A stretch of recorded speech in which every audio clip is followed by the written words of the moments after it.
কৃপণ। একজন কৃপণ মানুষ তার সমস্ত সোনা গলিয়ে বড় একটা সোনার তাল তৈরি করে মাঠে একটা গর্তের মাঝে লুকিয়ে রেখেছিল।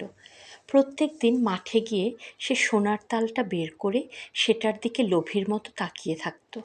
আর একজন মানুষ একদিন কৃপণ মানুষটার পিছু পিছু গিয়ে ব্যাপারটা দেখে ফেলল।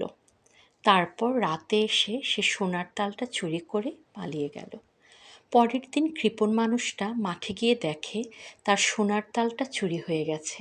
সে তখন চিৎকার করে কাঁদতে শুরু করে। তার একজন পড়শি ব্যাপারটা জানতে পেরে বলল, বন্ধু, তুমি কেন ব্যাপারটা নিয়ে এত ভেঙে পড়েছ? একটা ইট নিয়ে গর্তে রেখে দাও, প্রত্যেক দিন গিয়ে সেটাই দেখো। সোনার তালটা তো তোমার কোনো কাজে আসছিল না, এখন সেখানে সোনাই রাখো আর ইটই রাখো, দুটির মাঝে কোনো তো পার্থক্য নেই। উপদেশ: অব্যবহৃত সম্পদ অর্থহীন। ধন্যবাদ। শেয়াল ও কাকড়া। একটা কাকড়া একদিন সমুদ্রে তার বাসস্থান ছেড়ে হেঁটে হেঁটে সমুদ্র তীরের বনাঞ্চলে হাজির হলো। জায়গাটি ছিল খুব সুন্দর। নানা রকম গাছ আর ফুল পাখির ডাক দেখে শুনে কাকড়ার খুব পছন্দ হলো। সে ঠিক করলো এখন থেকে সে এখানেই থাকবে। একদিন একটা ক্ষুধার্ত শেয়াল এসে তাকে কামড়ে ধরল। ঠিক তাকে খেয়ে ফেলার আগে কাকড়াটা কাতর গলায় বলল, হায়, কেন আমি সমুদ্রে আমার নিজ বাসভূমি ছেড়ে এ বনে চলে এলাম? দেশত্যাগ করার প্রতিফল এখন দিতে হচ্ছে আমার নিজের প্রাণ দিয়ে।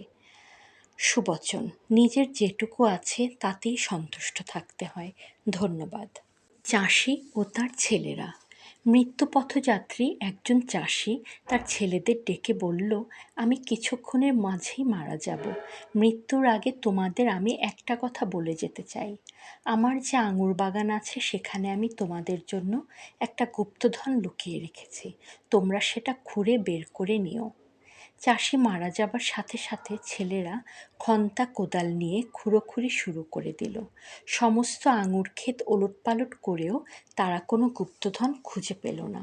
কিন্তু আঙুর ক্ষেত এত ভালোভাবে চষা হয়ে গেল যে সে বছর আঙুরের অবিশ্বাস্য ফলন হয়ে ছেলেগুলির অর্থকষ্ট দূর করে দিল। সুবচন: এই মাটিতেই সোনা ফলে। ধন্যবাদ। বাঘ ও সারস। বাঘের গলায় হাড় ফুটেছে মাংস খেতে গিয়ে। অনেক কষ্ট বাঘের, কিছুতেই হাড় বের করতে পারে না। এমন সময় তার দেখা হলো একটা সারস পাখির সাথে। বাঘ সারসকে বলল, তুমি আমার গলা থেকে হাড় বের করে দাও, আমি তোমাকে অনেক পুরস্কার দেব। সারস বাঘের গলায় মাথা ঢুকিয়ে হাড় বের করে দিয়ে বলল, দাও পুরস্কার। বাঘ গর্জন করে বলল, আমার মুখের ভিতর মাথা ঢুকে যে জ্যান্ত বের হয়ে এসেছিস সেটাই তোর পুরস্কার। সুবচন: মন্দ লোকের উপকার করে প্রতিদান আশা করতে নেই।